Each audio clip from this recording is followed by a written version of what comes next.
Riptide. It's Marko here. I'm in my backyard by my bamboo, by my little pond. I'll show you my little pond.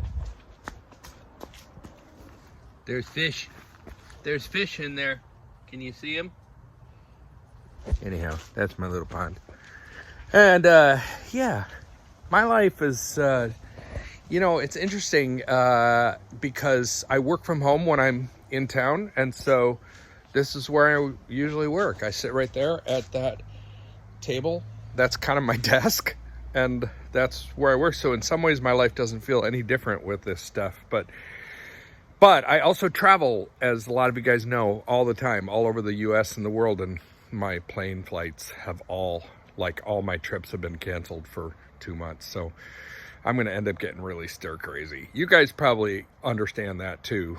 You're like, maybe don't love school, but just sitting at home all day makes you feel stir crazy. And anyhow, my favorite verse, it's hard to pick one because, I got a lot of them that I really, really like. Might be easier to put together a top 10 list.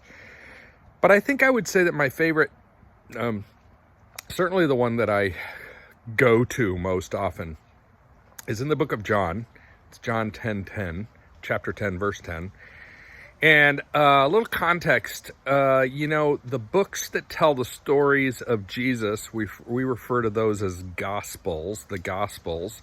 They're the first 4 books of the New Testament. You probably know or have heard of the names Matthew, Mark, Luke, and John. And they all kind of tell the same story, but they tell it in different ways because those 4 writers had 4 different audiences and 4 different reasons for why they were telling the story of Jesus. And John's reason was to highlight the divinity of Jesus. That's a fancy word that means that Jesus is God's son.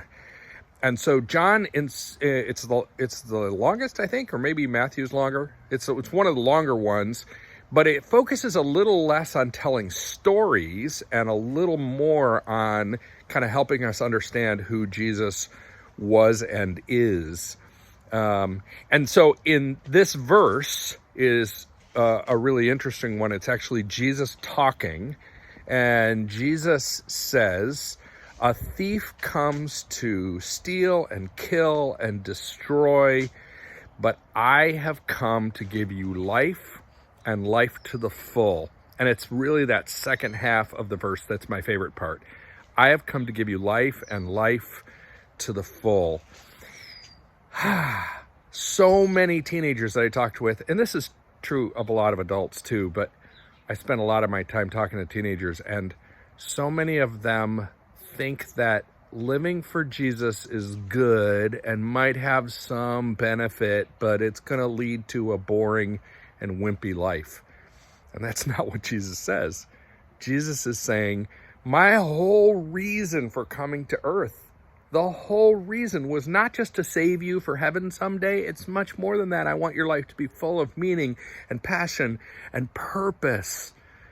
That's what I want. I want an adventurous life full of meaning and passion and purpose. And that's God's dream for me. That's Jesus' whole reason for coming to earth. And so when I get to know Jesus better, when I live my life in alignment with what Jesus shows us, what God cares about, that's the very best life. It's the life that I was invented for, a life of adventure and meaning and passion and purpose.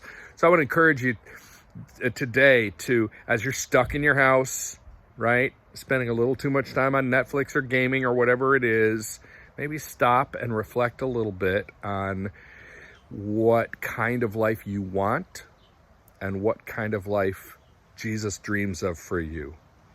And maybe pray with your hands open and just say, God, give me this life that you've dreamed up for me, this life you invented me for, a life of adventure and meaning and passion and purpose. That's my desire, and I know you want it for me too. Amen. Have a great day, you guys. Stay safe.